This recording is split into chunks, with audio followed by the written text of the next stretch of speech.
Hey everyone, tonight we're drifting back thousands of years to a world where toothbrushes didn't exist. Toothpaste was often made from crushed rocks, burnt shells, or mysterious powders, and a visit to the dentist was something you hoped would never happen. Mostly because dentists, as we know them today, hadn't quite been invented yet.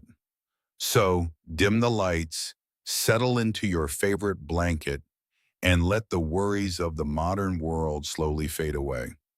Tonight, we aren't chasing kings across battlefields or witnessing dramatic empires rise and fall. Instead, we're following something much quieter and surprisingly universal. Teeth. Almost every person who has ever lived has had to deal with them. Ancient farmers, Egyptian scribes, Roman senators, Viking traders, sleepy medieval monks, and emperors with crowns heavy enough to cause permanent neck problems all woke up every morning carrying exactly the same set of concerns. Their teeth still collected food. Their breath still smelled. And unfortunately, their solutions were often spectacularly strange. Take a slow breath, get comfortable, and let's wander into the surprisingly dusty history of ancient dental care. One of the earliest civilizations to leave us detailed clues about oral hygiene was ancient Egypt. The Egyptians were remarkably organized people. They built pyramids that still tower over the desert today. They developed sophisticated mathematics, practiced advanced medicine for their era, and somehow found time to write lengthy instructions about everything from baking bread to treating baldness. Naturally, they also worried about their teeth, which was understandable. Their daily bread contained an unfortunate amount of sand, not because they particularly enjoyed crunchy bread, rather tiny grains of sandstone from grinding mills mixed into the flour almost every single day. Every meal became a gentle exercise in sanding down your own teeth. Imagine chewing fine sandpaper several times a day.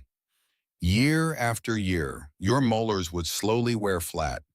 Many Egyptian skulls discovered by archaeologists show astonishingly worn teeth, even among relatively young adults.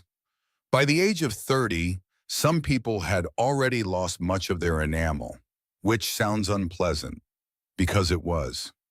To compensate, Egyptians experimented with tooth cleaning powders. One recipe combined crushed ox hooves, burnt eggshells, pumice stone, and aromatic herbs. It probably cleaned surprisingly well. It also probably felt like brushing with gravel. Modern toothpaste companies spend millions trying to make toothpaste feel smoother. Ancient Egyptians looked at sharp volcanic rock and apparently thought, yes, that seems gentle enough. Of course they did. Dental comfort wasn't exactly the priority. Removing food and bad smells mattered far more. Fresh breath has always been fashionable, even 4,000 years ago. The Egyptians also chewed fragrant herbs after meals. Mint appeared, cinnamon appeared, frankincense occasionally joined the mixture. Not only did these plants help cover unpleasant odors, they also gave wealthy Egyptians something pleasant to do during long ceremonies. Although chewing fragrant resin for hours probably wasn't everyone's favorite pastime, still, it beat tooth decay, at least slightly. As centuries drifted by, another civilization developed its own dental traditions. The Greeks. The ancient Greeks loved asking questions. What are stars? What is happiness? Why does water flow downhill? Why does my neighbor always sing terribly before sunrise? Some questions received brilliant philosophical answers. Others remained mysteries. Dental health sat somewhere in between. Greek physicians began noticing that certain foods seemed connected to healthier teeth. Hard fruits help scrape away debris.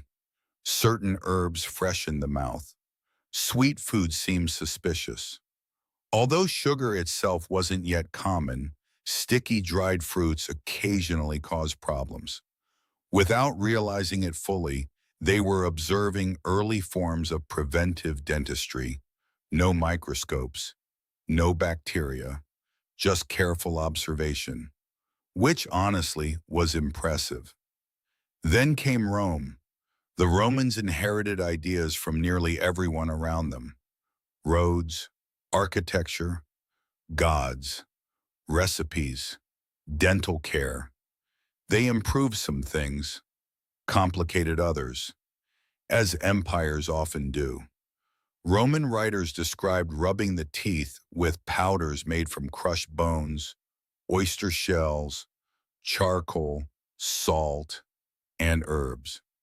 Again, very abrasive, very enthusiastic, remarkably uncomfortable by modern standards, yet surprisingly effective at removing stains. There was, however, one Roman dental practice that modern audiences usually find difficult to forget. Urine, Sean. Yes, human urine, or sometimes imported urine, because apparently local urine wasn't always considered prestigious enough. This sounds deeply unfortunate, because it absolutely was. Fresh urine contains little ammonia, but after sitting for a while, chemistry quietly takes over. Ammonia develops. Ammonia helps remove stains. Roman laundries actually used fermented urine to wash clothing. Eventually, someone decided, if it whitens togas, perhaps it whitens teeth. History is occasionally a magnificent collection of terrible ideas that somehow worked. This appears to be one of them. Fortunately, modern toothpaste has taken a different direction. Most of us are grateful for that. Roman writers rarely described this practice with excitement. Instead, they mentioned it almost casually, as though everyone naturally kept a convenient supply nearby. History has an extraordinary talent for making bizarre customs sound perfectly ordinary, and perhaps that's one of its greatest charms. Meanwhile, far from Rome's marble streets, people across Asia developed gentler approaches. In India, oral hygiene formed part of daily spiritual discipline. Ayurvedic traditions recommended chewing sticks from specific medicinal trees: neem, licorice, babool, each chosen for particular qualities. One end of the stick would slowly fray into soft fibers. Instant toothbrush, simple, renewable, surprisingly clever.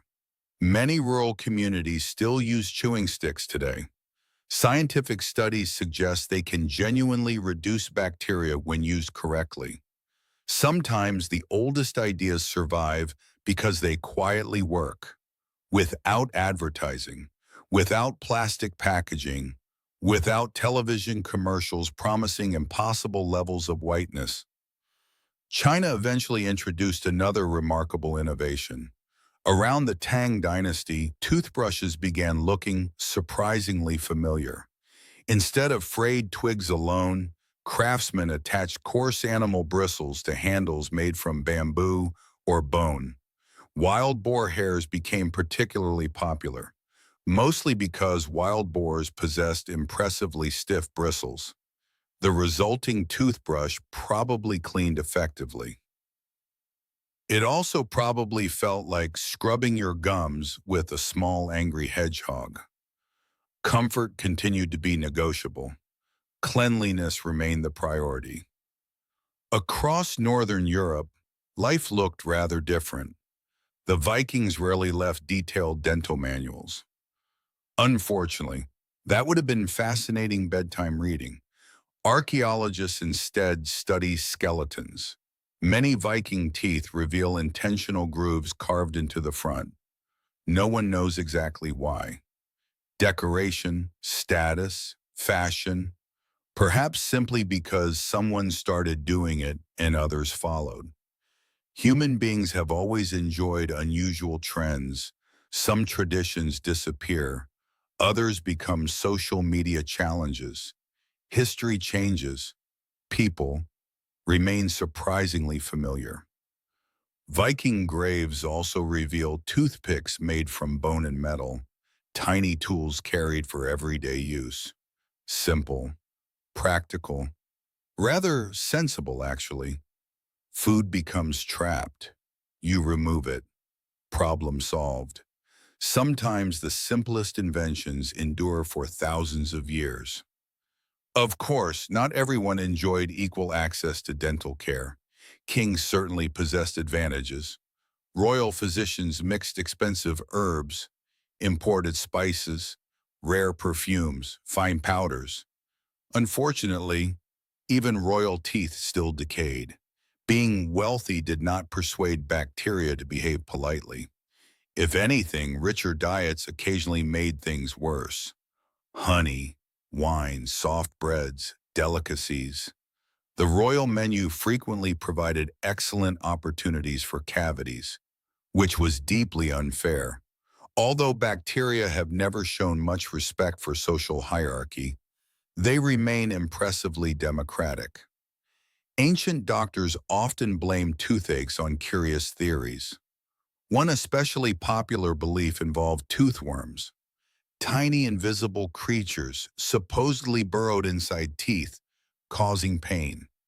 It sounds absurd now. Yet without microscopes, the idea almost makes sense. Pain appeared suddenly. Holes formed mysteriously. Something must be eating the tooth. Naturally, worms seemed a reasonable suspect. People attempted all sorts of treatments designed to drive these imaginary worms away. Smoke, herbs, hot oils, prayers, occasionally combinations of all four. The worms, being fictional, remained unimpressed. Actual tooth extractions were another matter entirely. If a tooth became unbearable, out it came, usually with alarming enthusiasm. An experienced practitioner helped, an inexperienced one. Well, let's simply say anesthesia had not yet become fashionable. Most patients preferred avoiding this outcome altogether, which explains why preventive cleaning mattered so much. Even if prevention involved rubbing volcanic rock across your gums every morning. As evening settles over our little historical journey, it becomes easier to notice something quietly comforting. Despite all the centuries separating us, ancient people worried about remarkably ordinary things. Bad breath before meeting friends, a painful tooth during dinner, food stuck between molars, trying to smile without embarrassment. The technologies changed, the ingredients changed, the beliefs certainly changed, but the daily inconveniences remained astonishingly familiar. History often feels distant when we study wars and empires, yet somehow, a Roman grimacing through a toothache or an Egyptian carefully grinding herbs into powder feels unexpectedly close. Perhaps that is one of history's gentlest lessons. People have always done their best with the knowledge available to them. Sometimes that knowledge involved medicinal plants, sometimes crushed eggshells, and occasionally, rather unfortunately, urine. Because of course it did. And as our sleepy journey continues, we'll slowly wander into the curious world of medieval mouths, royal smiles, wandering barber surgeons, and the surprisingly unfortunate dental lives of kings who possessed enormous crowns, but painfully ordinary too. The morning arrived very slowly in the medieval world. There were no alarm clocks buzzing on wooden bedside tables, no electric toothbrushes humming away beside neatly folded towels. Instead, the first sounds were often church bells, roosters that believed every sunrise was a personal achievement, and servants quietly beginning another day of endless chores. Somewhere inside a stone castle, a king might wake beneath several heavy blankets, still feeling cold despite sleeping next to an enormous fireplace. Contrary to many paintings, medieval castles were not especially comfortable places. They were impressive. They were expensive. They were wonderfully intimidating. But warm? Not particularly. And comfortable enough for a peaceful night's sleep? Also, not particularly. The king might stretch, yawn, and immediately become aware of something we all recognize. Morning breath. It turns out that wearing a golden crown did absolutely nothing for your gums. Bacteria, much like taxes, seemed entirely uninterested in social status. They visited everyone. Unlike many ancient Egyptians or Romans, medieval Europeans had inherited only fragments of earlier dental knowledge. The Roman Empire had fallen, libraries had disappeared, and many practical medical traditions had faded away. Knowledge has a curious habit. It takes centuries to build, only a generation or two to lose. Naturally, people improvised. Some wealthy households owned small linen cloths used to wipe the teeth after meals. Others rubbed the teeth using rough salt. Salt was everywhere.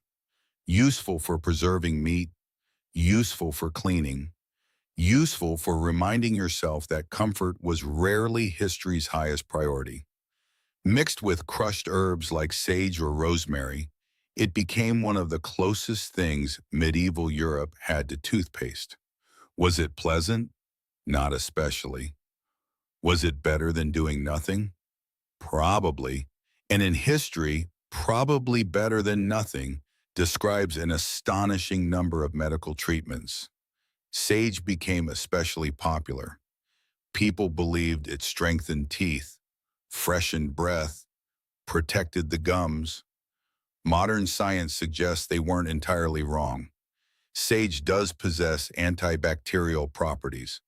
Occasionally, medieval people stumbled into surprisingly sensible medicine, usually by accident. But still, credit where it's due. Monasteries quietly became centers of practical health care. Monks copied books, tended gardens, made medicines, studied herbs, and when necessary, helped people with troublesome teeth. Imagine visiting a peaceful monastery surrounded by birdsong. A kind monk welcomes you, offers warm soup, listens patiently, then calmly informs you that your painful molar must be removed. Your relaxing retreat suddenly becomes rather less relaxing. Still, monks generally approached medicine with genuine care. They lacked modern knowledge, but they possessed patience, which counts for something. Dental pain fascinated medieval writers. Some blamed bad air. Others blamed an imbalance of bodily fluids known as the four humors: blood, yellow bile, black bile, phlegm. According to medieval medicine, nearly every illness involved these mysterious substances somehow falling out of balance. Headache? Humors. Upset stomach? Humors. Toothache? Naturally. Humors again. If everything can be explained by four invisible liquids, life becomes wonderfully simple. Unfortunately, reality tends to be slightly more complicated. One particularly stubborn belief continued from ancient times: the toothworm. It simply refused to disappear. People remained convinced that tiny worms burrowed into teeth and caused agony. Some healers attempted to smoke these invisible creatures out. Others heated herbs until aromatic fumes filled the patient's mouth. Imagine sitting patiently while someone waves smoke toward your aching jaw. The worms never emerged, mostly because they had never been there. But patients occasionally reported feeling better afterward. Perhaps the warmth soothed inflammation. Perhaps belief itself eased discomfort. Or perhaps they were simply relieved that nobody had started pulling yet. Eventually, however, pulling became unavoidable. This brings us to one of medieval Europe's most unforgettable professions, the barber surgeon. Today, barbers cut hair, surgeons perform operations. The two occupations remain comfortably separate. The Middle Ages had rather different ideas. A barber might shave your beard, trim your hair, drain an abscess, set a broken bone, and remove 3 teeth before lunch. Efficiency mattered. Specialization could wait several centuries. The famous red and white barber pole may even reflect this unusual history. The red symbolized blood, the white represented bandages. Not exactly the most relaxing advertisement. Still, it was honest. Tooth extraction required remarkable bravery, mostly from the patient. The barber surgeon reached for heavy iron forceps. The patient gripped the chair. Friends sometimes held the unfortunate individual still. No anesthesia, no sterile gloves, no reassuring explanation beginning with, "You'll just feel a little pressure."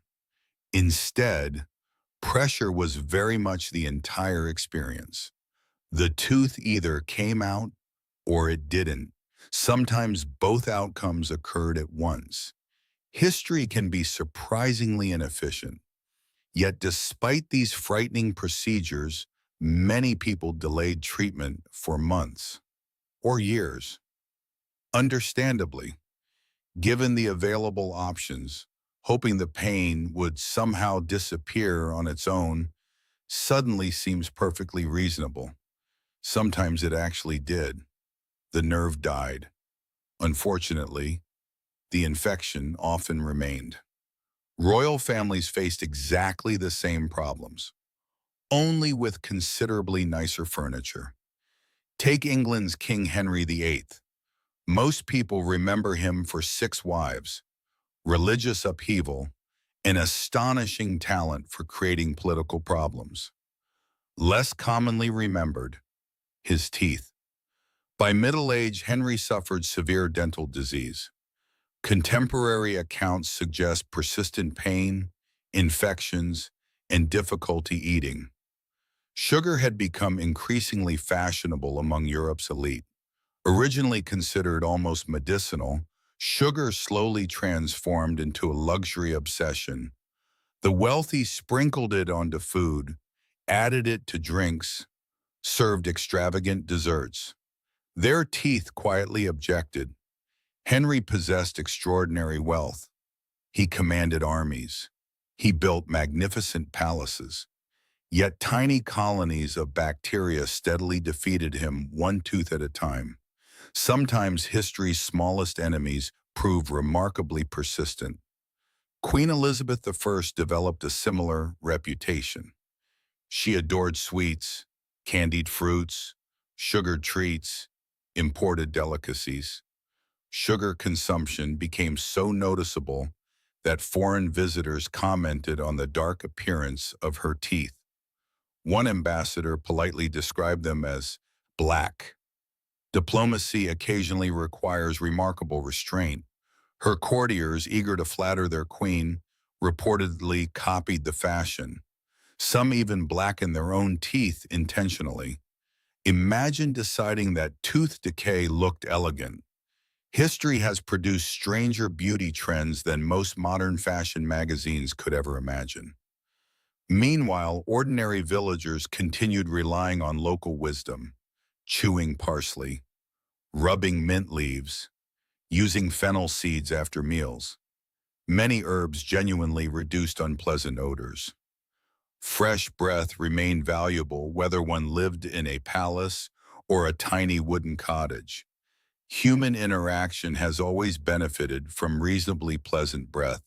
Some traditions never change. Across the Islamic world, however, dental care advanced in fascinating ways. One simple tool became especially beloved: the miswak, a small chewing stick cut from the Salvadora persica tree. The end was gently chewed until it separated into soft natural fibers. Instant toothbrush. Elegant, portable, Remarkably effective. Religious traditions encouraged regular oral hygiene, meaning millions of people incorporated the miswak into daily life. Modern scientific research has shown that the wood contains natural antibacterial compounds. Sometimes ancient practices survive because they genuinely work. No batteries required, no replacement heads every 3 months, just a carefully selected branch. Nature occasionally designs useful things. Islamic physicians also wrote impressively detailed medical texts discussing oral diseases. One famous scholar, al-Zahrawi, described dental instruments with remarkable precision. Some resembled surprisingly modern tools. Hooks, scrapers, forceps, carefully illustrated for future practitioners. Medicine was steadily becoming more systematic. Progress arrived quietly, one careful observation at a time. Far to the east, Japan developed its own graceful traditions. Powdered tooth cleaning mixtures appeared among aristocrats. Elegant rinsing rituals accompanied daily grooming. Appearance mattered greatly within the imperial court. A beautiful smile reflected discipline, refinement, attention to detail. Although beauty standards shifted over time, one remarkable custom involved blackening the teeth intentionally. Known as ohaguro, this practice became associated with adulthood, marriage, and social status. Today it seems unusual. To contemporaries, however, brilliantly white teeth sometimes appeared immature or even unsettling. Beauty, as always, proves wonderfully unpredictable. Back in Europe, dentistry remained adventurous. Traveling healers occasionally arrived in villages claiming miraculous cures. Crowds gathered. Someone volunteered. A painful tooth disappeared with theatrical flair. The audience applauded. The healer accepted payment, then quietly departed before anyone noticed the neighboring tooth now hurt as well. Marketing, it seems, has ancient roots. Still, beneath all the curious remedies, awkward theories, and alarming extractions, something deeply human remained constant. People cared. Parents worried about children's teeth. Spouses recommended herbal remedies. Neighbors shared advice. Communities exchanged whatever knowledge they possessed. Not all of it was accurate. Some of it was spectacularly incorrect. But the desire to ease suffering remains sincere. That quiet compassion echoes gently across the centuries. As our slow evening stroll through history continues, we'll soon meet Renaissance physicians, powdered wigs, sugar-loving nobles, and unfortunate monarchs whose dental problems became almost as famous as their crowns. Because history, rather unfairly, has a habit of giving extraordinary people very ordinary cavities. And somehow, that makes them feel just a little more human. By the time Europe drifted into the Renaissance, people had become convinced they were entering a brighter, wiser age. Artists painted masterpieces. Scientists questioned old assumptions. Explorers sailed toward continents they didn't know existed. Printers filled entire cities with books. Human knowledge expanded at an astonishing pace. Unfortunately, human teeth did not receive the same level of improvement. A person could admire the works of Leonardo da Vinci in the morning and still spend the afternoon suffering through a tooth extraction performed with what looks suspiciously like modified blacksmith's tools. Progress, as history often reminds us, rarely arrives everywhere at once. Sugar was becoming the newest obsession. For thousands of years, sweet foods had been rare luxuries. Honey was valuable. Fruit appeared only during certain seasons. Candy simply wasn't part of everyday life. Then global trade quietly changed everything. Ships crossed oceans carrying spices, silk, tea, and increasingly sugar. At first, only kings and wealthy nobles could afford large amounts. Owning sugar almost became a status symbol. Guests admired elaborate sculptures carved entirely from hardened sugar. Some looked like castles, some resembled mythical animals. Others were so beautiful that eating them almost seemed rude. Almost. Eventually, someone always ate them. Unfortunately, the bacteria approved. Dental decay spread quietly through Europe's richest households. Ironically, poor farmers often possessed healthier teeth. Their meals consisted largely of coarse bread, vegetables, cheese, and simple grains. Not exactly glamorous, but far less damaging than endless sweet desserts.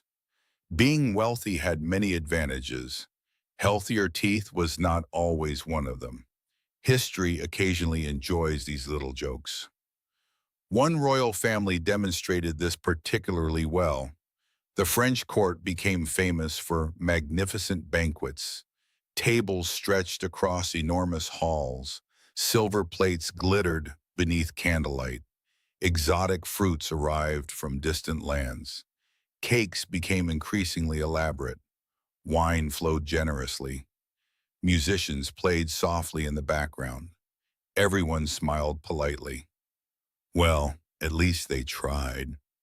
Many smiles concealed aching teeth. King Louis XIV, the famous Sun King, adored ceremony. Every moment of his day became public theater. Courtiers watched him wake, watched him dress, watched him eat. Imagine trying to enjoy breakfast while dozens of nobles silently observed every bite. Relaxing, it was not. Louis also suffered repeated dental problems throughout his life. One extraction became particularly disastrous. His physician accidentally removed part of the roof of the king's mouth while pulling a tooth. Suddenly, food and drink could pass between his mouth and nose. Meals became complicated. Speaking became uncomfortable. Court etiquette somehow continued anyway. Because when you're the absolute ruler of France, people politely pretend everything is perfectly normal, even when soup begins traveling in unexpected directions. Court physicians rarely admitted mistakes. Instead, they blamed unfortunate circumstances, or the patient's condition, or fate. Doctors have always preferred optimistic explanations. Patients occasionally preferred different doctors. Across Europe, another curious habit became fashionable. People carried tiny decorative toothpicks, not hidden away, displayed proudly. Gold, silver, ivory. Some were beautifully carved. Cleaning one's teeth after dinner became part of polite society. In many noble households, offering guests a toothpick after a feast was considered good manners. Today, someone might offer a mint. 400 years ago, they handed you a tiny silver spike. Different centuries, different hospitality. Merchants soon noticed an opportunity. Anything fashionable eventually becomes profitable. Artisans produced elegant toothpick cases. Jewelers decorated them with precious stones. Even something as ordinary as removing trapped food became another chance to display wealth. Human beings possess a remarkable talent for turning practical objects into status symbols. Meanwhile, scientists slowly began examining the human body more carefully. Anatomists dissected cadavers. Artists drew incredibly detailed sketches. Doctors questioned ancient assumptions. Old theories about mysterious toothworms gradually lost popularity. Evidence simply refused to support them. It turns out imaginary creatures make rather poor scientific explanations. Slowly, very slowly, medicine began relying more upon observation than tradition. Not everyone welcomed these changes. Old beliefs are comfortable. People grow attached to familiar explanations. If your grandfather believed toothworms cause pain, and his grandfather believed the same thing, abandoning that idea required patience. Scientific revolutions often move at the speed of ordinary conversations, one family at a time, one generation after another. Then came one of history's more unusual dental celebrities, Pierre Fauchard. Born in France during the late 17th century, he eventually became known as the father of modern dentistry, a surprisingly glamorous title, as glamorous as dentistry is ever likely to become. Unlike many practitioners before him, Fauchard carefully studied the actual causes of dental disease. He rejected the old worm theory entirely. Instead, he connected decay with poor hygiene and unhealthy deposits on the teeth. Simple observations, revolutionary conclusions. His massive book described fillings, braces, artificial teeth, and numerous surgical techniques. Much of it seems astonishingly modern. Not perfect, but unmistakably moving in the right direction. Imagine visiting Fauchard after centuries of medieval treatments. Instead of mysterious charms or smoky rituals, you encountered careful examination, detailed explanations, specialized instruments. The experience probably still wasn't pleasant. Dentistry rarely inspires cheerful anticipation, but at least someone understood what was happening. That alone represented extraordinary progress. Artificial teeth also became increasingly common. The earliest dentures often looked rather impressive, until you discovered what they were made from: animal bone, ivory, walrus tusks, hippopotamus teeth, occasionally a human teeth, yes, real human teeth, usually purchased from poor individuals desperate for money, sometimes collected after battles. History possesses an unsettling ability to transform almost anything into a business opportunity. After the Battle of Waterloo in 1815, thousands of soldiers lay dead across the battlefield. Many still possessed healthy teeth. Entrepreneurs noticed. Dentures made from these teeth became known as Waterloo teeth. The phrase sounds strangely elegant. The reality, rather less so. Countless wealthy Europeans unknowingly smiled with the teeth of anonymous soldiers. It remains one of history's more peculiar recycling programs. Fortunately, this practice eventually disappeared. Most of us can probably agree that modern dentistry has improved in this particular area. George Washington deserves a brief visit here. Almost everyone has heard the story that America's first president wore wooden teeth. He did not. History occasionally invents memorable myths. Reality proves more complicated. Washington suffered dreadful dental problems throughout his adult life. By the time he became president, only a single natural tooth remained. His dentures combined ivory, animal teeth, gold springs, lead, and even human teeth. They were heavy, poorly fitted, painful. Portraits often show Washington with a serious expression, partly because smiling comfortably had become remarkably difficult. Sometimes history's most famous faces hide surprisingly ordinary discomfort.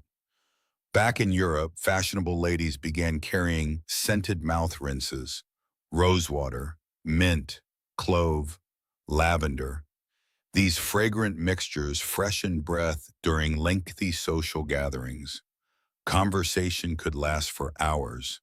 Fresh breath became increasingly valuable, especially in candlelit ballrooms where everyone stood rather close together.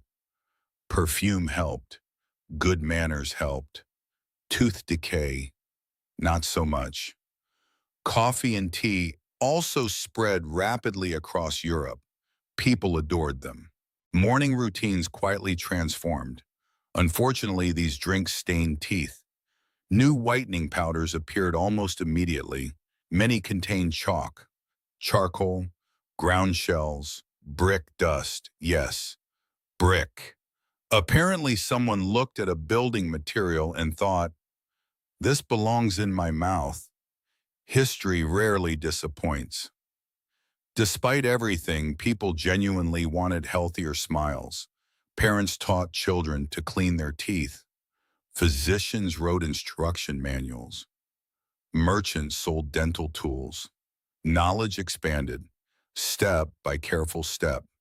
No dramatic breakthroughs, just thousands of small improvements accumulating over generations. That is often how civilization advances, quietly, patiently, without fanfare. And perhaps there is something strangely comforting about that. Across every century, people woke each morning, looked into polished metal mirrors or still pools of water, and worried about exactly the same things. Does my breath smell?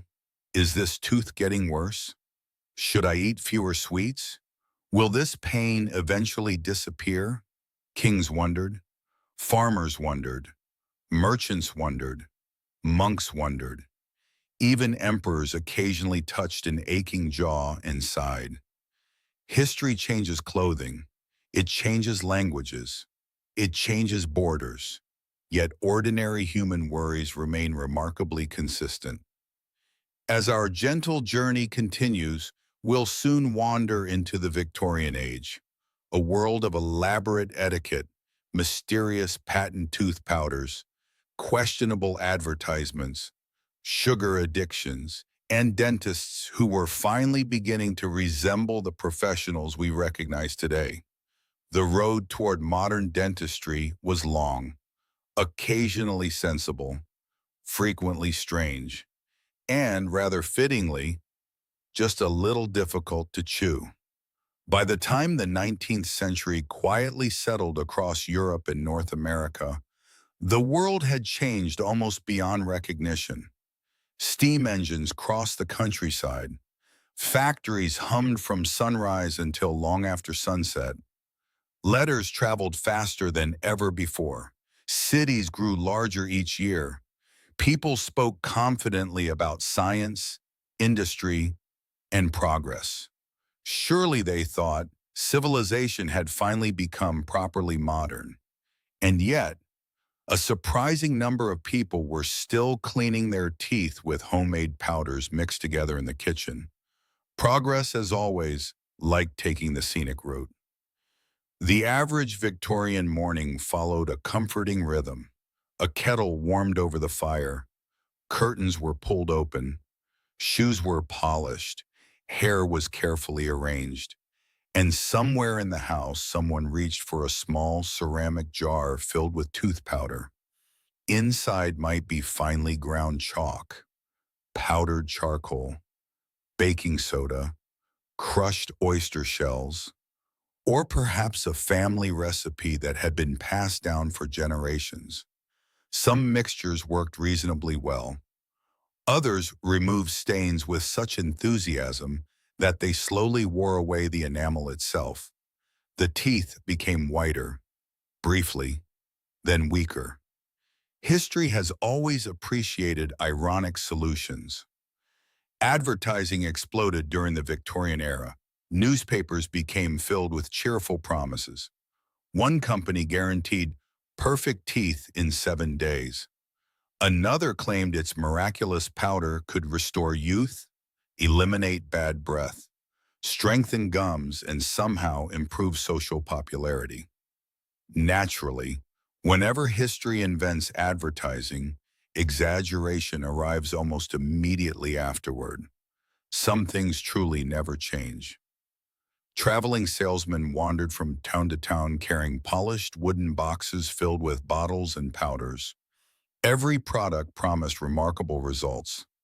Every label featured smiling gentlemen with astonishingly perfect teeth. One suspects those illustrations required a generous amount of artistic imagination. Photography was still developing. Optimism was already fully mature.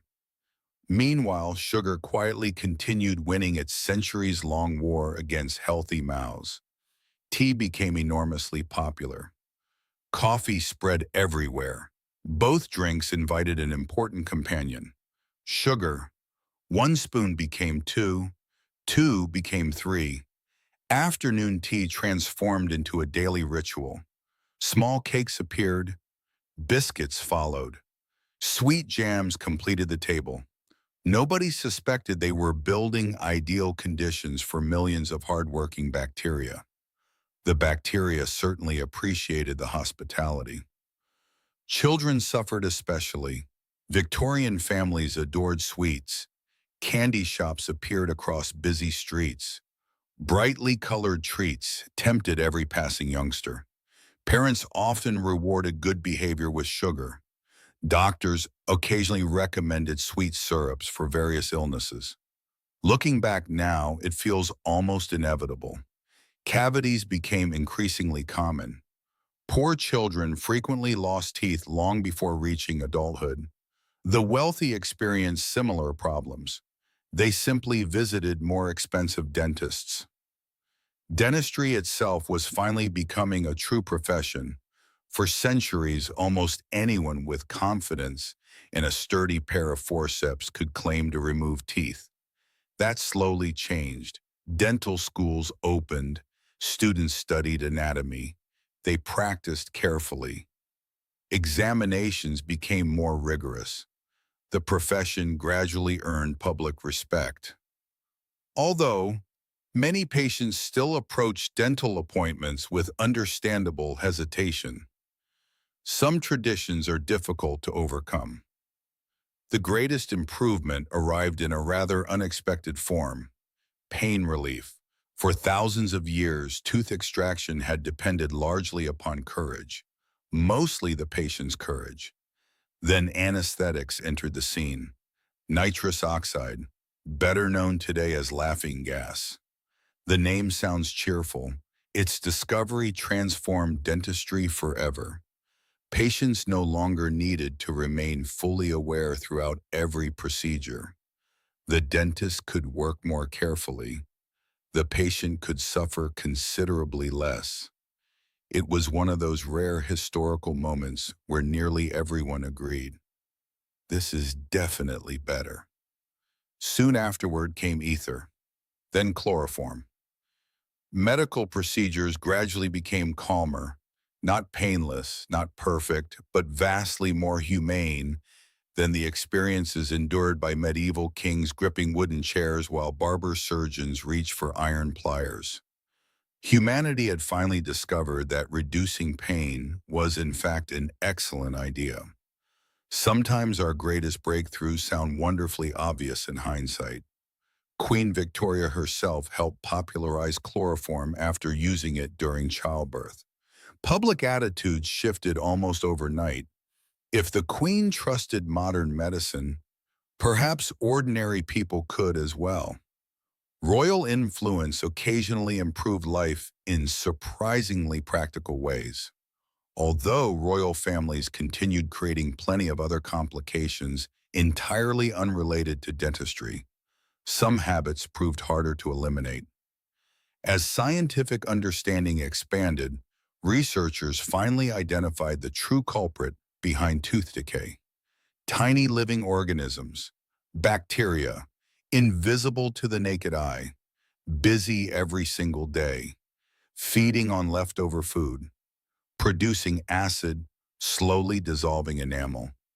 The mysterious toothworm quietly retired after several thousand years of remarkably successful unemployment.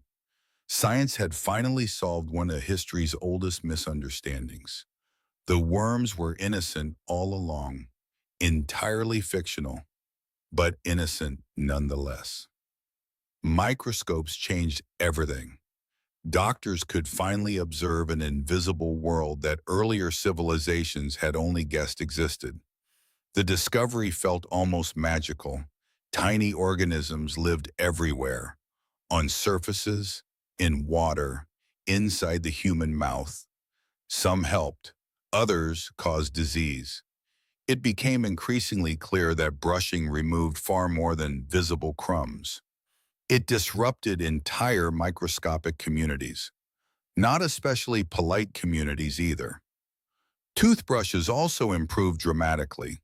Animal bristles remained common, usually taken from pigs or wild boars. Unfortunately, natural bristles absorb water. They stayed damp. Bacteria multiplied happily inside them. The brush itself gradually became less hygienic over time. Not ideal. Still, it represented progress compared with rubbing crushed brick across one's gums. History measures improvement in surprisingly small steps. Then came one of the simplest inventions ever created. The toothbrush handle became easier to hold. That was it. No dramatic innovation, just better design. Comfort encourages habit. People brushed more regularly. Sometimes civilization advances because someone finally notices that an object feels awkward in the hand. By the late 19th century, toothpaste began appearing in collapsible metal tubes. This seems completely ordinary today. At the time, it was revolutionary. No more messy jars, no more dipping everyone's brush into the same shared container. Each squeeze produced a fresh amount. Cleaner, more convenient, less opportunity for the family to unknowingly exchange yesterday's bacteria. A quiet triumph of common sense. Of course, advertisements became even more ambitious. Companies promised dazzling white smiles, perfect romance, professional success, social admiration. Apparently, healthy teeth now possessed extraordinary powers. One almost expected toothpaste to solve international diplomacy as well. Advertising has always been wonderfully optimistic. Reality remains politely skeptical. Meanwhile, archaeologists began uncovering ancient skeletons across Egypt, Greece, Rome, and countless other civilizations. They examined worn teeth, cracked jaws, signs of infection. Every skull became a silent biography, a farmer's diet, a noble's lifestyle, a craftsman's habits, all preserved inside enamel that had survived for thousands of years. Teeth became unexpected historians. Unlike paper, they rarely burned. Unlike buildings, they often endured. Long after names disappeared, teeth quietly remained. Researchers noticed fascinating patterns. Ancient hunter-gatherers often possessed remarkably straight teeth. They chewed tough foods. Their jaws developed strongly. Processed food was almost non-existent. Then agriculture arrived. Diets softened. Crowded teeth became more common. Civilization offered many wonderful things. Perfect dental alignment was not necessarily one of them. Sometimes progress asks for curious sacrifices. Looking across the thousands of years we've wandered together, one gentle truth slowly emerges. Every civilization believed it was doing its best. The Egyptians trusted crushed eggshells. The Romans experimented with astonishingly questionable whitening methods. Medieval monks relied on herbs. Islamic physicians carefully refined dental instruments. Chinese craftsmen created early toothbrushes. Victorian scientists embraced chemistry and microscopes. Each generation inherited yesterday's knowledge, added something new, then quietly handed it forward. History is less like a series of dramatic revolutions and more like an endless relay race. Each person carries the torch only a little farther. Perhaps that is why the story of brushing our teeth feels unexpectedly comforting. It isn't really about toothpaste or toothbrushes or cavities. It is the story of ordinary people trying, century after century, to solve ordinary problems. A mother helping her child clean their teeth, a monk carefully copying medical advice, a village healer sharing herbal remedies, a scientist peering through a microscope. None of them imagined they were participating in a story spanning thousands of years, yet together they were. And as our slow journey continues into the final stretch, we'll drift toward the 20th century, where nylon bristles, fluoride, electric toothbrushes, and modern dentistry quietly transformed one of humanity's oldest daily routines into something our ancient ancestors could scarcely have imagined. For them, brushing your teeth with a soft plastic brush and mint-flavored toothpaste would have seemed nothing short of magic. Though given enough time, they probably would have found a way to complain about the flavor. Because across all of history, some habits never truly disappear. By the beginning of the 20th century, the humble toothbrush had finally started to resemble something we would recognize today. It had taken thousands of years. Empires had risen and fallen. Dynasties had tangled themselves into spectacular family trees. Entire civilizations had disappeared beneath forests, deserts, and oceans. Yet humanity was only just arriving at a toothbrush that didn't resemble a small bundle of twigs or the bristles of an especially irritated wild boar. Progress can be wonderfully patient. The average morning now looks surprisingly familiar. Someone would wake to the sound of a clock instead of a rooster. Sunlight crept through the curtains. A kettle began to whistle. And before breakfast, millions of people stood sleepily in front of a mirror, brushing their teeth with movements that would have looked almost magical to an ancient Egyptian. Although, if you watch closely, many people still brushed far too quickly. Some habits survive every technological revolution. For centuries, toothbrush bristles had come from animals, usually pigs or wild boars. The bristles were stiff, very stiff. After weeks of use, they became worn, absorbed moisture, and collected tiny colonies of bacteria. No one enjoyed replacing them, but no one enjoyed using old ones either. It was a rather unfortunate compromise. Then chemistry quietly entered the bathroom. In 1938, a company introduced the first toothbrush made with nylon bristles. At first glance, it didn't appear especially revolutionary. It was simply a toothbrush. But hidden inside those soft synthetic fibers was a dramatic improvement. Nylon dried much faster than animal hair. It lasted longer, it stayed cleaner, and it could be manufactured with remarkable consistency. Every brush looked almost identical. Ancient craftsmen who carefully tied animal hairs into bone handles might have found the idea astonishing, or perhaps mildly suspicious. History teaches us that new inventions often inspire both reactions. The first nylon brushes, however, were not especially gentle. Manufacturers proudly advertised their firmness. The stiffer the brush, many believed, the cleaner the teeth. This seemed perfectly logical, until dentists noticed that enthusiastic brushing was slowly damaging people's gums. Apparently, attacking your mouth with industrial determination was not the ideal strategy. Modern dentists now recommend soft bristles. Sometimes the gentlest solution proves to be the best one. It only took humanity several decades to fully appreciate that lesson. Around the same time, another remarkable discovery quietly transformed oral health: fluoride. Scientists noticed something curious. Certain communities naturally had fluoride in their drinking water. Children growing up there developed fewer cavities. Their teeth seemed stronger, healthier, more resistant to decay. Researchers spent years investigating this mysterious pattern. Eventually, the evidence became impossible to ignore.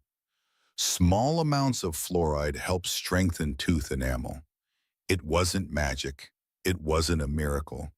It was simply chemistry quietly doing its work. History often advances through discoveries that seem almost ordinary once they are understood. Not everyone welcomed the idea. Some people embraced fluoride immediately. Others remained skeptical. Public debates followed. Newspapers filled with arguments. Experts published studies. Governments held discussions. Whenever science introduces something new, society usually needs time to catch up. That rhythm has repeated itself throughout history, again and again and again. Meanwhile, dentists continued refining their tools. The frightening iron forceps of earlier centuries gradually gave way to carefully designed instruments. Each had a specific purpose. Tiny mirrors reflected light into dark corners of the mouth. Delicate probes examined teeth with surprising precision. Drills became faster, more accurate, less terrifying. Although less terrifying is perhaps the highest compliment dentistry has ever received. Few people wake up hoping for a dental appointment. One unexpected event also changed oral hygiene forever: the Second World War. At first, it seems like a strange place to find a dental story, but history has a habit of hiding important changes in unexpected places. Millions of young men entered military service. During medical examinations, doctors discovered widespread dental problems. Many recruits needed treatment before they could even begin training. Healthy soldiers required healthy teeth. It was difficult to eat military rations while suffering from severe tooth pain. Governments took notice. Military organizations encouraged regular brushing. Education campaigns expanded. When soldiers eventually returned home, many carried those daily habits with them. Sometimes the enormous historical events reshaped the smallest parts of ordinary life. Schools also became important. Teachers encouraged children to brush every morning and every evening. Posters appeared in classrooms. Colorful illustrations explained how cavities formed. Dentists visited schools to demonstrate proper brushing techniques. Children listened with varying degrees of enthusiasm. Some paid careful attention. Others simply hoped the lesson would end before mathematics began. Children, it seems, have changed remarkably little. Television soon joined the effort. Commercials featured smiling families with impossibly bright teeth. Animated characters battled imaginary cavity monsters. Cheerful songs reminded children to brush before bed. Parents nodded approvingly. Children occasionally rolled their eyes. Advertising discovered that turning oral hygiene into entertainment was surprisingly effective. History had come a long way from burning eggshells and crushed ox hooves. Electric toothbrushes arrived during the middle of the 20th century. The first models were rather bulky, heavy, somewhat noisy, more like small household appliances than elegant bathroom tools. Yet the idea fascinated people. A machine that brushed your teeth for you. It sounded wonderfully futuristic, as though tomorrow had quietly arrived overnight. Early versions were far from perfect, but the concept endured. Year after year, engineers refined the design. Today, many electric toothbrushes gently remind users to brush for 2 full minutes. Ancient Romans would probably have been amazed. or perhaps slightly offended that a toothbrush was now giving instructions. Dentists also learned far more about plaque. This nearly invisible film forms constantly on every tooth. Left alone, it hardens into tartar. Bacteria thrive within it.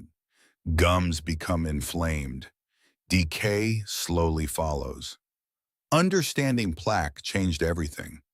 Instead of simply polishing teeth until they looked clean, people now understood the invisible process happening every single day. Knowledge transformed routine. Brushing became less about appearance, more about prevention. Of course, modern life introduced fresh challenges. Processed foods became increasingly common. Sugary drinks appeared everywhere. Soft snacks replaced tougher traditional diets. Ironically, even as dentistry improved, modern eating habits created entirely new opportunities for cavities. History enjoys maintaining a certain balance. Solve one problem, create another. Human civilization has always excelled at this particular cycle. Scientists also began studying ancient skeletons using new technology. Tiny scratches on teeth revealed diets. Chemical analysis identified where people had lived.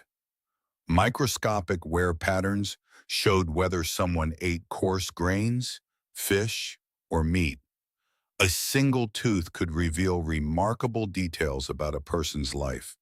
It became almost like reading a diary written in enamel instead of ink. Teeth, it turns out, are patient storytellers. They remember everything. Archaeologists sometimes describe teeth as the hardest substance in the human body. Long after bones begin to crumble, enamel often survives. It quietly waits beneath the earth for centuries, occasionally thousands of years. Then one careful excavation brings an ordinary life back into view. A farmer, a merchant, a child, a queen. Their voices may have disappeared, but their teeth still have something to say. There is something oddly comforting about that. Perhaps this explains why historians love studying dental history. It is not merely about brushing, it is about daily routines. Tiny habits repeated so often that nobody thought they were important. Yet these ordinary actions quietly connect us to every generation that came before. An Egyptian mother reminding her son to chew herbs, a Roman merchant carrying a bronze toothpick, a medieval monk mixing medicinal plants, a Victorian child reluctantly brushing before bed, a modern family standing together at the bathroom sink. Thousands of years separate them. The routine remains astonishingly familiar. As our evening grows quieter, the bathroom light begins to dim. The toothbrush returns to its cup beside the sink. The house settles into silence. Outside, the world continues turning, just as it always has. Somewhere, an archaeologist gently uncovers another ancient skull. Elsewhere, a dentist carefully restores a damaged tooth. One studies the past, the other protects the future. Together, they remind us that history is rarely found only in great battles or magnificent palaces. Sometimes it lives inside the smallest routines, the ones we hardly notice, the ones we repeat every single day. And perhaps that is the most soothing thought of all. Across 5,000 years, despite different languages, different kingdoms, different religions, and different ideas about the world, people still ended each day hoping for a little comfort, a warm meal, a safe place to sleep, and, if they were especially fortunate, a mouth that didn't ache quite so much when morning arrived. As our slow journey through dental history continues, the evening grows a little quieter. The great empires we visited earlier have faded into the darkness beyond our campfire. The Egyptian scribes have finished grinding their powders. The Roman merchants have put away their silver toothpicks. The medieval monks have returned to their libraries. For a moment, let us simply sit with a curious realization. For most of human history, people expected their teeth to fail. Not eventually, not in old age, relatively early, a painful tooth, an infection, or missing molars were considered normal parts of life. The idea that someone could reach old age while still keeping most of their natural teeth would have seemed remarkably fortunate, perhaps even suspiciously fortunate. History has a way of adjusting expectations. Imagine visiting a village sometime around the year 1300. You walk through muddy streets. Wood smoke drifts lazily through the air. Chickens wander wherever they please. A blacksmith hammers away at a glowing piece of iron. The oldest people in the village are respected for their wisdom. But if you look carefully, you'll notice something else. Many are missing teeth. Quite a few teeth. Speaking may sound different. Eating requires patience. Certain foods become difficult. No one finds this unusual. It is simply life. Now imagine showing those villagers a modern retirement community. 80-year-olds chatting comfortably, 90-year-olds enjoying dinner, many still possessing most of their original teeth. The sight would seem almost miraculous. Not because modern humans are fundamentally different, but because thousands of tiny improvements accumulated over centuries. Better hygiene, better nutrition, better medicine, better understanding. Civilization often advances in ways so gradual that nobody notices until they look backward. One of history's strangest dental mysteries involves wisdom teeth. Modern dentists discuss them constantly. Extraction appointments are scheduled every day. Teenagers dread them. Parents offer sympathetic advice. Meanwhile, our ancient ancestors often had very different experiences. Early humans typically ate tougher foods, raw vegetables, fibrous plants, coarse grains, chewy meats. Their jaws worked hard, very hard. Over years of constant chewing, the jaw developed more fully. There was often enough room for wisdom teeth to emerge naturally. No drama, no surgery, no anxious internet searches beforehand. Just another tooth quietly joining the group. Then diets changed. Food became softer, agriculture expanded, cooking techniques improved. Industrial food processing eventually arrived. Human jaws gradually became slightly smaller over generations. Unfortunately, wisdom teeth received no such memo. They continued arriving on schedule. Space became limited, crowding increased, and dentists suddenly found themselves very busy. History occasionally creates problems simply by improving everything else. There is something oddly humorous about wisdom teeth. Despite the name, they appear at an age when many people are doing extraordinarily unwise things. Yet somehow the teeth inherited the title. Perhaps history was feeling optimistic. Archaeologists have uncovered ancient skeletons showing evidence of dental procedures that are almost impossible to believe. One famous example comes from Pakistan, where researchers discovered teeth that had been drilled nearly 9,000 years ago. 9,000.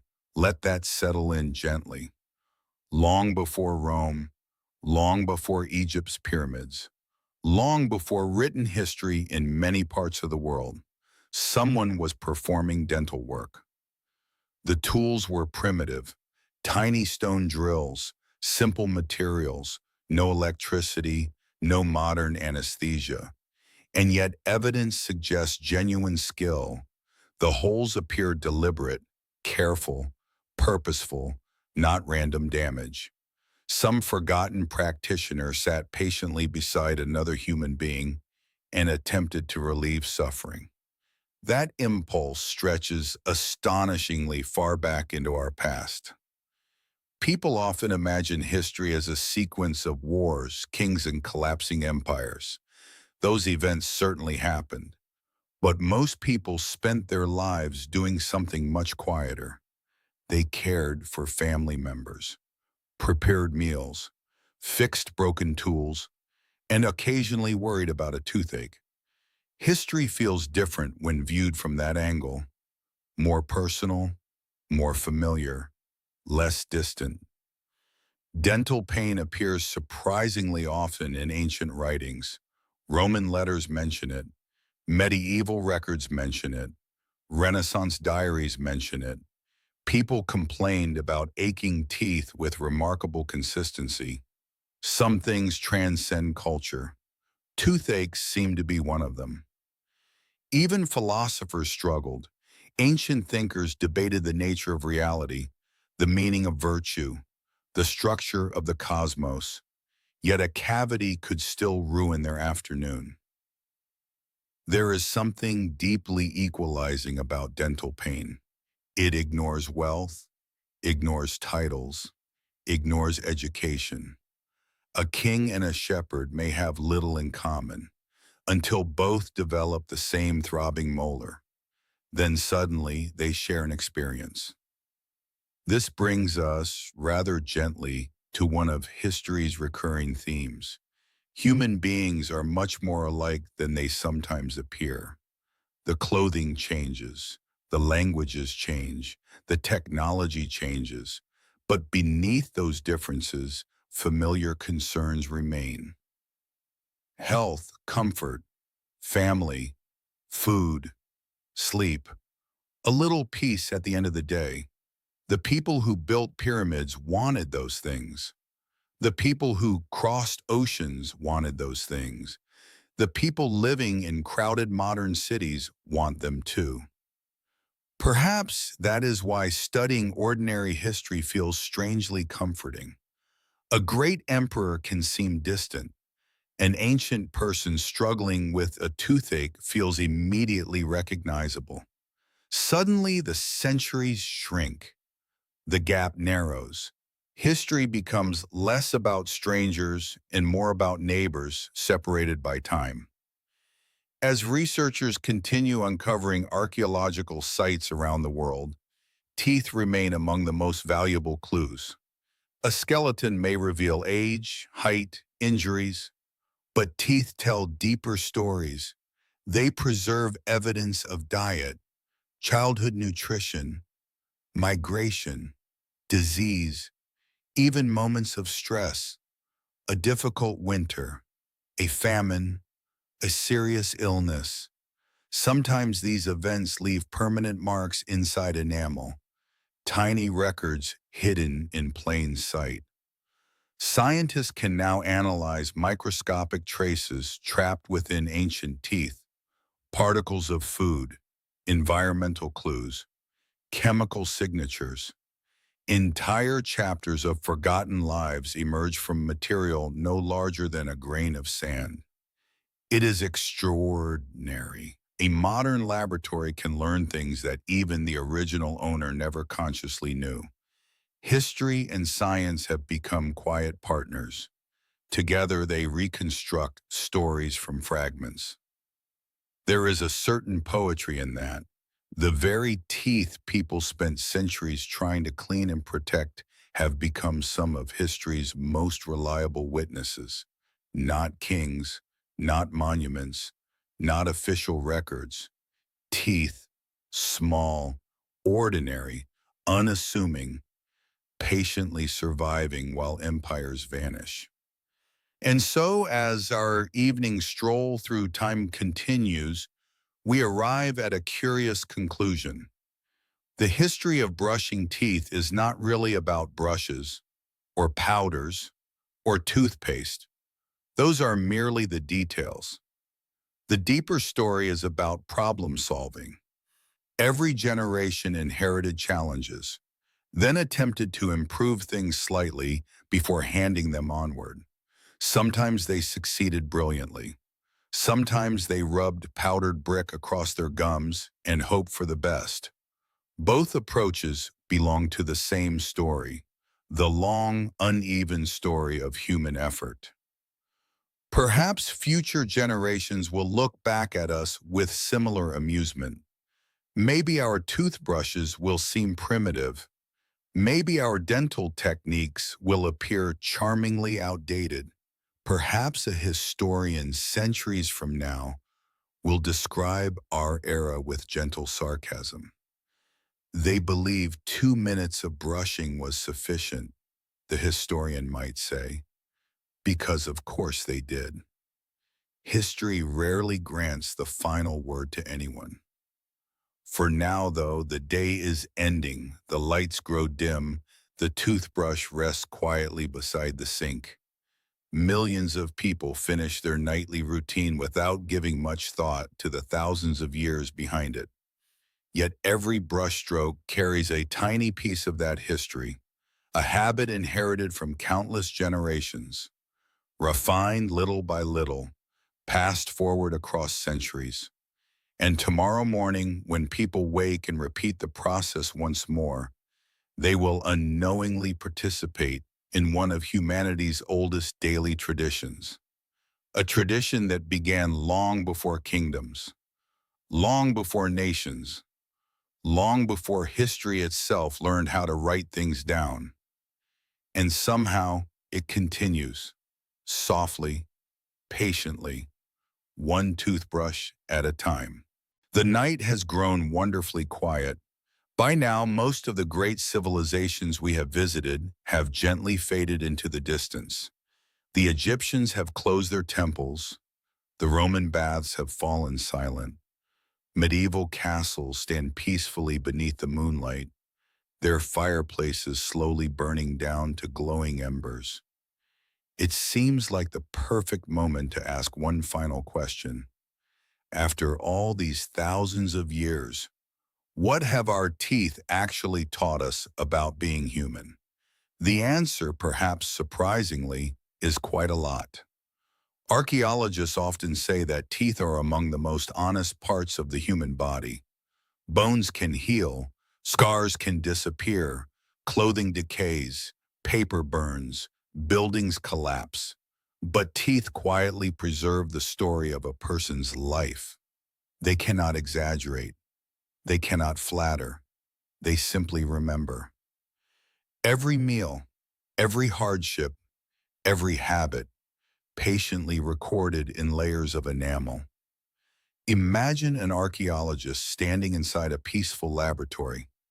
Before them rests a single tooth recovered from an ancient burial. To most people, it looks ordinary, small, slightly worn, nothing remarkable. But to a trained researcher, it is almost like opening a forgotten diary. Tiny scratches reveal the kinds of food that person ate. Chemical traces hint at where they spent their childhood.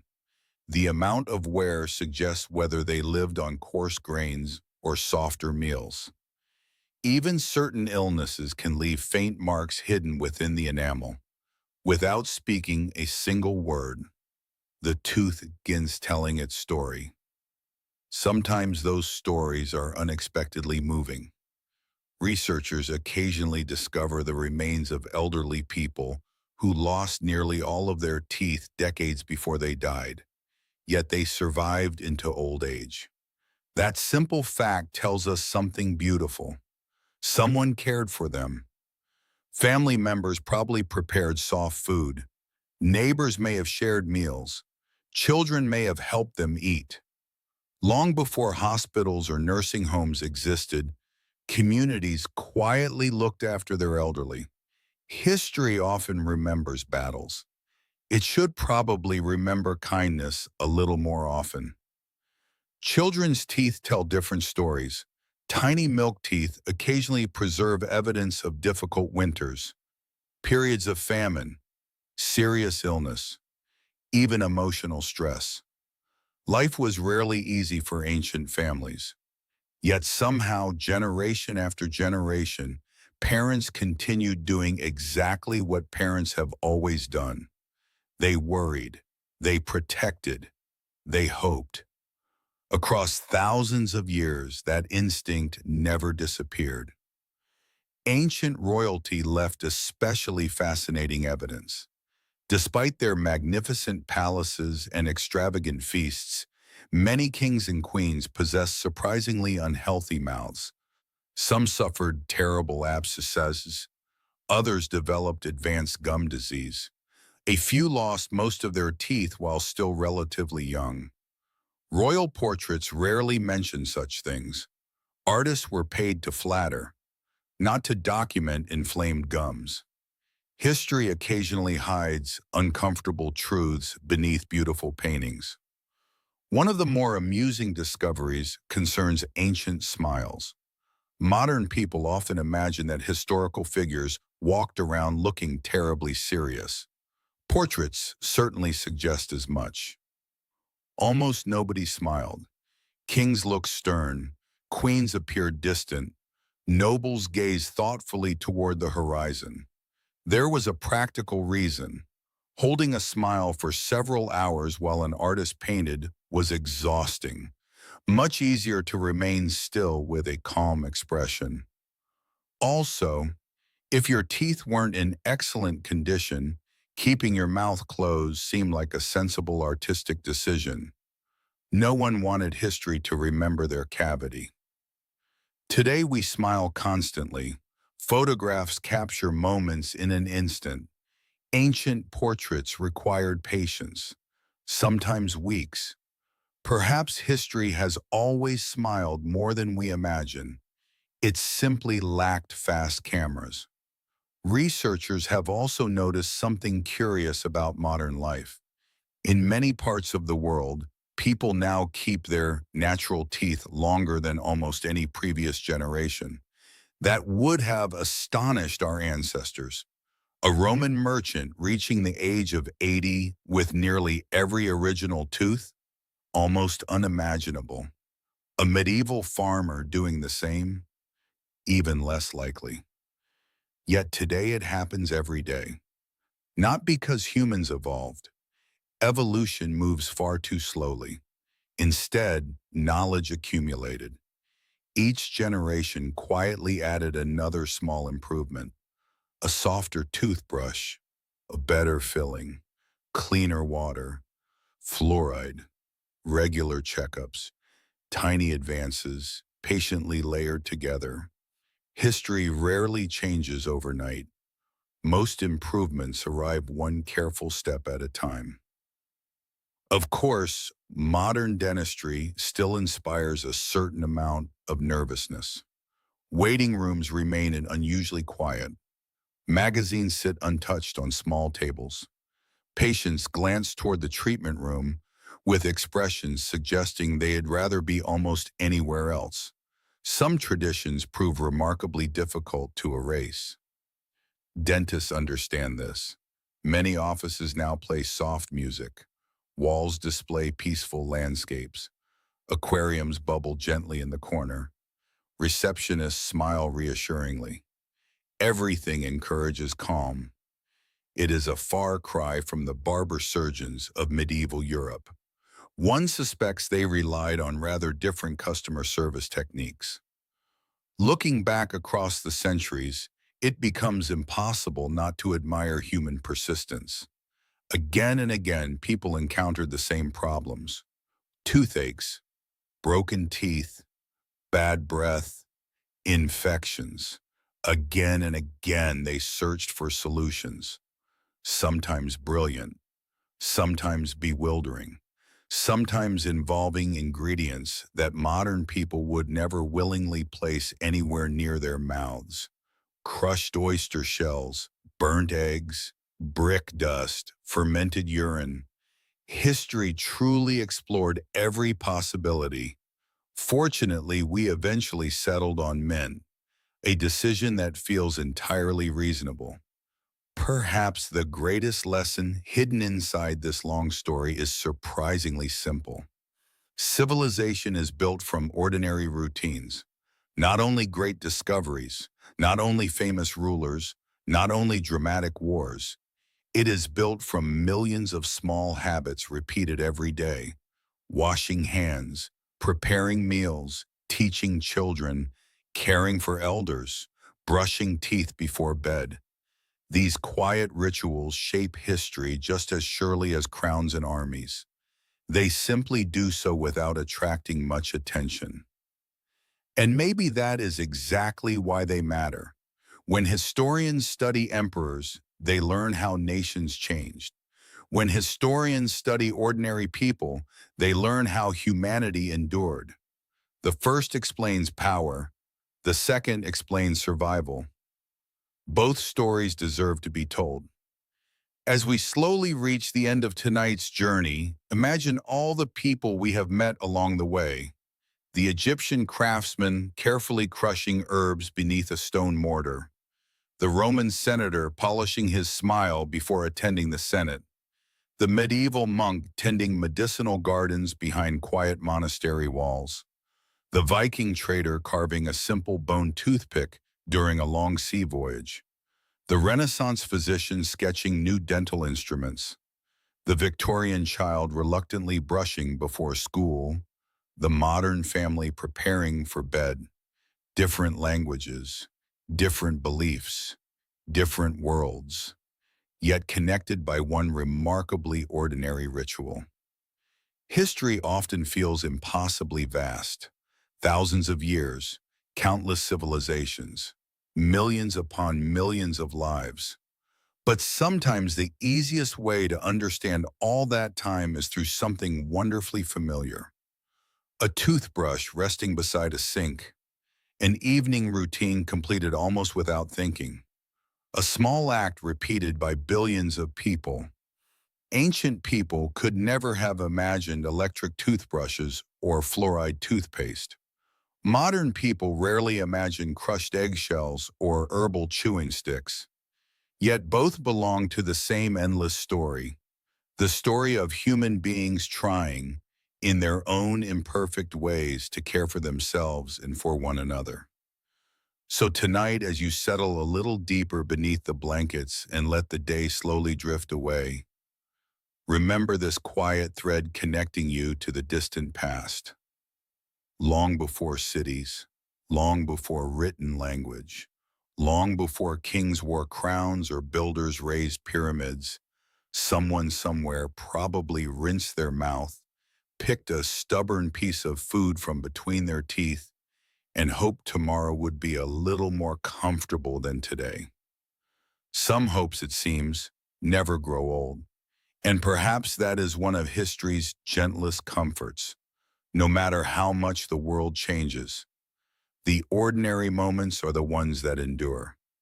Thank you for joining me on this slow journey through one of humanity's oldest daily habits. Sleep well, and if tomorrow morning you happen to brush your teeth, you will be continuing a tradition that has quietly traveled beside our species for thousands upon thousands of years. Good night. The house is quiet now. Outside, the wind moves gently through the trees, carrying sounds that are almost too soft to notice. Somewhere, a clock marks another passing minute with patient certainty. History, rather like that clock, has never been in much of a hurry. Since we have a little more time before sleep finally catches us, let's wander into a few of the stranger corners of dental history. Because, as it turns out, humanity has always been wonderfully inventive when faced with an aching tooth. Unfortunately, inventive does not always mean sensible. Imagine spending months aboard a wooden sailing ship during the age of exploration. The ocean stretches endlessly in every direction. Fresh water is carefully rationed. Fresh fruit disappeared weeks ago. The ship creaks day and night. And somewhere below deck, a sailor quietly discovers that one of his teeth has begun to ache.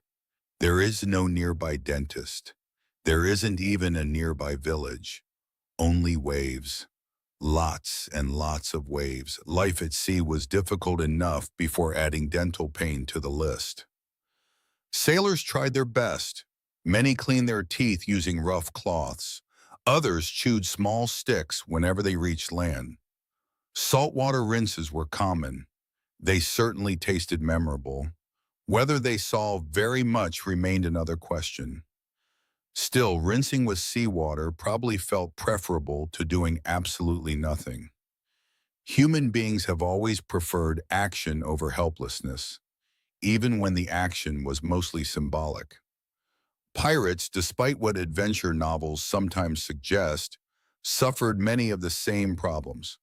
They brushed when they could, picked food from their teeth using small knives or sharpened splinters of wood. Occasionally, they carried simple toothpicks carved from bone. Treasure maps rarely mention such things. They are much more interested in buried gold. Real life, however, tends to involve considerably more toothaches than treasure chests. One enemy haunted sailors more than cavities: scurvy. Months without fresh fruits or vegetables deprived the body of vitamin C. The first signs often appeared inside the mouth. Gums became swollen, tender, painful. Eventually, teeth loosened. Some simply fell out, not because the teeth themselves were weak, because the tissues supporting them slowly failed. It was one of the most feared diseases at sea. Imagine surviving storms, hostile waters, and long voyages, only to be defeated by the absence of fresh oranges. History possesses a quiet sense of irony. Eventually, naval doctors noticed something curious. Ships carrying citrus fruits experienced far fewer cases of scurvy. Lemons, limes, oranges, simple foods. Remarkable results. The solution had been growing quietly in orchards all along. Sometimes nature keeps the answer surprisingly close. We simply need time to recognize it. Back on land, another curious profession flourished: the tooth drawer. Unlike fully trained physicians, tooth drawers specialized in exactly one thing: removing troublesome teeth. Their equipment looked intimidating. Their confidence was impressive. Whether those two qualities always belong together, perhaps best not to ask. Many worked in busy marketplaces. Crowds gathered. Music played. Merchants shouted. The tooth drawer displayed polished instruments while cheerfully announcing quick, nearly painless extractions. Nearly painless, a wonderfully flexible phrase. To attract customers, performers sometimes hired musicians. Imagine approaching someone to remove your aching molar while a cheerful violin played nearby. The music probably distracted onlookers. Whether it distracted the patient remains uncertain. Some artists even painted these dramatic scenes. Today, museums preserve lively pictures of crowded town squares where unfortunate patients sit surrounded by curious spectators. The audience appears fascinated. The patient, somewhat less enthusiastic. History occasionally treated dentistry as public entertainment. Fortunately, waiting rooms have become considerably quieter. Not every culture viewed teeth in exactly the same way.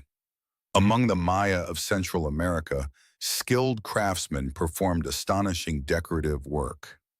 Some wealthy individuals had tiny pieces of jade, turquoise, or other precious stones carefully inserted into the front surfaces of their teeth. No electricity, no modern drills, just extraordinary patience and remarkable skill. The results still amaze archaeologists today. These decorations were not signs of illness. Quite the opposite. They represented beauty, status, identity. Looking at them reminds us that ideas of attractiveness constantly change. One century admires powdered wigs. Another prefers perfectly straight, white teeth. Another chooses sparkling gemstones. Beauty has always been wonderfully unpredictable. Ancient Japan developed customs that modern visitors often find surprising. Among certain groups, blackened teeth became symbols of maturity, elegance, and commitment. The practice, known as ohaguro, involved carefully applying special mixtures that darken the enamel. To modernize, it appears unusual. To the people of that time, however, it represented refinement. Future generations may eventually find some of our own beauty trends equally mysterious. History has a habit of returning the favor. Meanwhile, indigenous peoples across many regions continued using chewing sticks. Simple branches chosen from particular trees. The ends were gently softened until natural fibers appeared. Effective, portable, entirely biodegradable, no plastic packaging, no replacement cartridges, no charging cable. Occasionally, the oldest technology remains quietly elegant. Modern scientists have tested several traditional chewing sticks. To their surprise, many perform remarkably well.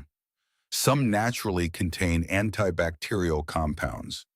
Others gently clean between the teeth. Not every ancient practice deserves revival, but a few quietly earned modern respect. It is tempting to imagine history as a steady march from ignorance toward knowledge. Reality feels softer than that. Every civilization discovered something useful. Every civilization misunderstood something as well. The Egyptians understood practical hygiene. The Romans developed sophisticated dental tools. Islamic physicians wrote detailed surgical manuals. Chinese craftsmen improved toothbrushes. Modern chemistry refined toothpaste. Each generation added another piece. No one possessed the entire puzzle. Perhaps that is humanity's greatest tradition, learning together, slowly, cross centuries, one observation at a time. Even today, dentists continue discovering better methods, new materials, gentler treatments, improved prevention. Future historians may look back at our own era with affectionate amusement. They still use drills, they might whisper. How wonderfully old-fashioned. History never truly stops. It simply keeps turning another page. As our quiet journey draws a little closer to its final destination, it becomes easier to appreciate the extraordinary story hidden inside one ordinary habit. Brushing your teeth seems so small. 2 minutes in the morning, 2 minutes before bed, hardly worth thinking about. Yet behind those 4 minutes stand thousands of years of experiments, mistakes, discoveries, hopes, and quiet acts of care. Ancient parents taught children to chew medicinal sticks. Medieval monks cultivated healing herbs. Victorian scientists studied bacteria beneath microscopes. Modern researchers continue searching for even better ways to protect something as ordinary and as precious as a healthy smile. History rarely announces itself with trumpets. More often, it waits patiently inside everyday routines. And perhaps that is the loveliest discovery of all.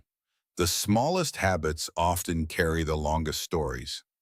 So as the night grows deeper and your thoughts begin to drift, you might find a certain comfort in knowing that tomorrow morning, when you reach for a toothbrush, you will be repeating a ritual that countless generations before you also performed, each in their own way, with their own tools, and with the same quiet hope of greeting another day just a little more comfortably than the last. We'll let that gentle thought settle in. and continue our slow wander through history in the next part. The night has become wonderfully still. Most of the world is asleep now. The busiest streets have grown quiet, and even the birds have decided that whatever business they had can probably wait until sunrise. History, however, never truly sleeps. It simply waits, patiently, for someone willing to listen. So tonight, before we finally leave the long story of humanity's teeth behind, let us visit one last collection of ordinary people whose lives rarely appear in history books. Not kings, not emperors, not famous generals, just people. Because most of history was lived by people whose names have been quietly forgotten. Imagine a small farming village nearly 2,000 years ago. The sun rises slowly over fields of barley. A woman lights the morning fire. Children, still wrapped in blankets, reluctantly climb from their beds. Someone fetches water from a nearby well. Someone else begins grinding grain into flour. Nothing remarkable happens, and that is exactly why this moment matters. History is built from ordinary mornings. Breakfast is simple. Bread, perhaps a little cheese, maybe onions. If the family has been fortunate, a few pieces of fruit. Everyone eats. Conversation drifts lazily from the weather to the coming harvest. No one discusses politics. No one predicts that archaeologists will someday study this village. Life simply continues. After eating, one of the older children walks outside carrying a small twig. Its end has been chewed until it forms soft fibers. The child begins cleaning their teeth, not because anyone explained bacteria, not because science demanded it, but because their parents taught them. Their grandparents had done the same. And somewhere far back in time, someone discovered that this simple habit made life a little more comfortable. Traditions often survive without anyone remembering exactly how they began. Nearby, an elderly grandfather watches from a wooden bench.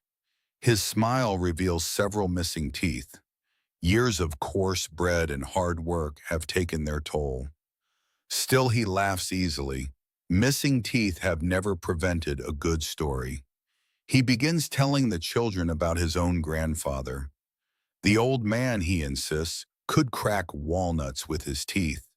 The children stare with wide eyes. Perhaps the story is true. Perhaps it has grown slightly larger with each generation. Families have always enjoyed improving their stories. History itself occasionally does the same. Thousands of miles away, another family is beginning the same day, this time in ancient China. A young scholar prepares for important examinations. Before opening his books, he carefully cleans his teeth using a brush made with animal bristles. The ritual is slow, unhurried, part of preparing both the body and the mind. Small routines often create a sense of order before difficult tasks. Students today might recognize the feeling, although they are considerably less likely to use wild boar hair. Far to the west, in a Roman town, a merchant prepares for another busy day. He checks his accounts, straightens his clothing, uses a small bronze toothpick after breakfast, then steps into crowded streets already alive with conversation. He never imagines that someone, 2,000 years later, will wonder how Romans cared for their teeth. To him, it is simply another morning. This is one of history's quietest lessons. People almost never realize they are living history. They are simply living, worrying about work, looking after family, preparing dinner, repairing roofs, cleaning their teeth. The grand story of civilization is really millions of ordinary lives gently woven together. Archaeologists sometimes describe excavation as reading a book with most of the pages missing.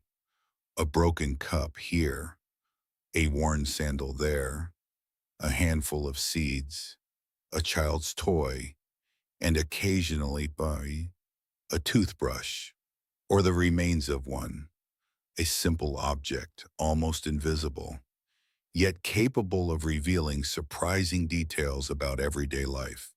Did people value cleanliness? What materials were available? Which trees grew nearby? How much trade connected one region to another? Remarkably, a tiny chewing stick can begin answering all of these questions. Small objects often tell enormous stories.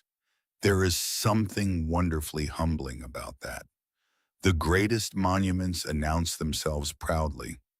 Pyramids, castles, palaces, cathedrals, they demand attention.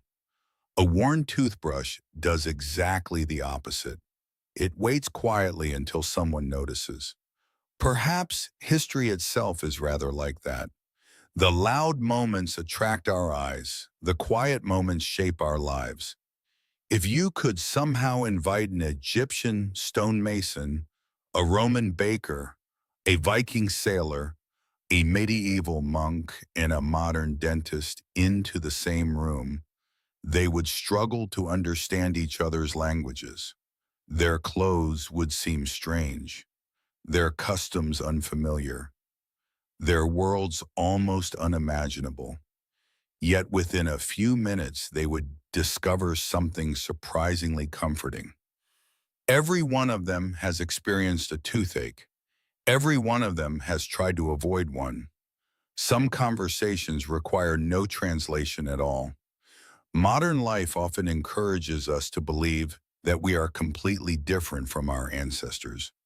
In many ways, we certainly are. We fly across oceans, carry computers in our pockets, speak instantly with people on the other side of the world. Yet beneath all that technology, the human experience remains gently familiar. We still wake slowly. We still hope our families remain healthy. We still appreciate a warm meal after a long day. And every evening, millions of us quietly brush our teeth before going to bed. Perhaps tomorrow morning, as you stand sleepily in front of the bathroom mirror, you will remember this long journey through time. Not every detail. History rarely expects perfect memory, but perhaps one thought will remain. For thousands upon thousands of years, people have stood in much the same way, looking at their reflection, beginning another ordinary day. The tools have changed, the knowledge has grown, the routine has endured. Sometimes the oldest traditions are also the simplest, and perhaps that is why they survive. So let the night grow a little deeper. Let the quiet settle around you, and let history gently drift into the distance, carrying with it the countless ordinary people whose small daily habits quietly connected the ancient world to our own. Sleep well. The past will still be here in the morning. By now, the night feels settled, the kind of night where the world seems to slow down just enough for small thoughts to become interesting. The hurried concerns of the day have drifted away, leaving room for quieter questions. One of those questions might be surprisingly simple. If ancient people spent so much effort trying to care for their teeth, what did they actually think a beautiful smile looked like? The answer, as with so many things in history, depends entirely on where and when you happen to be standing. In the modern world, advertisements often celebrate perfectly straight, brilliantly white teeth. Television, films, and magazines have repeated this image for decades. It is so familiar that it feels almost timeless. But history gently reminds us that beauty rarely stays the same for very long. Every generation quietly rewrites the rules.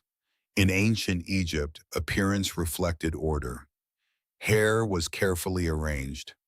Clothing was kept remarkably clean. Perfumed oils softened the dry air. Looking after one's body was not simply a matter of vanity. It was connected to dignity, discipline, and respect. Clean teeth naturally became part of that larger picture, not because people expected perfect smiles, but because cleanliness itself carried meaning. Across the Mediterranean, wealthy Romans also paid close attention to appearance. Public life mattered. Business agreements were discussed face to face. Political careers depended on conversation. Banquets could last for hours. A pleasant smile and reasonably fresh breath were practical advantages. No law required either one, but society quietly rewarded them. Some customs never disappear. Travel eastward to imperial China, and another perspective appears. Good grooming reflected self-discipline. A person who cared for small daily routines demonstrated respect not only for themselves but also for those around them. Brushing the teeth fit naturally into this philosophy. Order began with ordinary habits. Great achievements often rested upon small routines, repeated faithfully every day. In medieval Europe, beauty became more complicated. Hard physical work shaped ordinary lives. Many people lost teeth as they grew older. No one expected perfect smiles from farmers who spent decades chewing coarse bread and working from sunrise until sunset. Experience showed itself on the face, and experience was respected. Royal courts, however, sometimes followed different rules. Nobles had greater access to expensive foods, imported spices, and luxurious sweets. Ironically, these privileges occasionally damaged their teeth more quickly than the simpler diets of ordinary villagers. A painted portrait might present flawless elegance. Reality was often less cooperative. History frequently placed appearance and reality some distance apart. Artists understood this perfectly. Portrait painters quietly softened imperfections, a slight adjustment here, a more flattering angle there. No one wished to immortalize an unfortunate tooth. The purpose of royal portraiture was admiration, not dental accuracy. Modern photography eventually became much less forgiving. One of the more interesting discoveries made by historians is that ancient smiles probably occurred far more often than surviving artwork suggests. Formal portraits required stillness. Holding a broad smile for hours would have been exhausting. Closed mouths simply made practical sense. As a result, history sometimes appears much more serious than everyday life actually was. Children almost certainly laughed. Friends joked. Families smiled across dinner tables. Very little of that found its way into official paintings. Ancient poetry offers another clue. Across many civilizations, poets praised pleasant voices, kind expressions, and welcoming smiles. Rarely did they count teeth. They admired warmth more than perfection. Perhaps there is a lesson hidden there. As dentistry improved during the 19th and 20th centuries, expectations slowly changed. People began keeping more of their natural teeth. Smiles became healthier. Public health campaigns encouraged regular brushing. School children learned proper techniques. Dentists shifted from simply removing damaged teeth to preventing damage altogether. This represented one of medicine's quiet revolutions, preventing suffering instead of merely responding to it. Today, a routine dental visit often lasts less than an hour. The experience is rarely anyone's favorite activity. Yet compared with almost every previous century, it is astonishingly gentle. Modern patients benefit from anesthesia, sterile instruments, advanced imaging, and decades of scientific research. An Egyptian physician or a medieval barber surgeon would likely view such a clinic with complete amazement. Perhaps they would recognize the purpose, but almost nothing else. Still, despite all these changes, one simple truth remains. Every civilization in its own way searched for comfort. Every generation hoped to spare its children a little unnecessary pain. Every society experimented with the knowledge available to it. Some solutions endured, others quietly disappeared. Together, they formed a story far larger than any single invention. And so, as this long journey through history finally settles into silence, we are left with something surprisingly comforting. The toothbrush beside your sink is not merely an everyday object. It is the latest chapter in a story that began thousands of years ago. A story written not by emperors alone, nor by famous physicians, but by countless ordinary people who woke each morning, faced the day as best they could, and hoped that tomorrow might be just a little kinder than yesterday. That quiet hope has crossed every century. It has survived every empire. And tonight, it rests here with us. So let the house grow still. Let the thoughts of the day gently fade, and let history at last drift peacefully into sleep.